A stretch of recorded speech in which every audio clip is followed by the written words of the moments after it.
2.5 kg chicken తీసుకోవాలి. Biryani star, ఇలాచీ, మరాఠీ మొక్క, లవంగాలు, దాల్చిన చెక్క, జాపత్రి వేసుకోవాలి.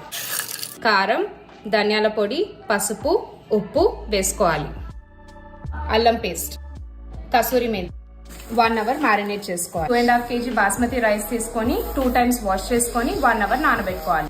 ఫ్రైడ్ ఆనియన్స్, కొత్తిమీర, పుదీనా వేసుకోవాలి. పెరుగు వేసుకోవాలి. కలిపి ఇంకో 1/2 hour మ్యారినేట్ చేసుకోవాలి. కొద్దిగా ఆయిల్ వేసుకోవాలి. నిమ్మకాయ పిండుకోవాలి. ఇలాచి, ఉప్పు వేసుకొని రైస్ కుక్ చేసుకోవాలి. హాట్ ఆయిల్ వేసుకోవాలి. హాఫ్ బాయిల్ అయిన రైస్ ని ఫస్ట్ లేయర్ వేసుకోవాలి. రైస్ వేసుకున్న తర్వాత పైనుంచి నెయ్యి, లెమన్ వాటర్ వేసుకోవాలి. ఏదైనా వెయిట్ పెట్టుకుని 20 minutes హై ఫ్లేమ్ లో కుక్ చేసుకోవాలి. Chicken dum biryani ready. ఇప్పుడు టేస్ట్ చేద్దాం. చాలా బాగుంది.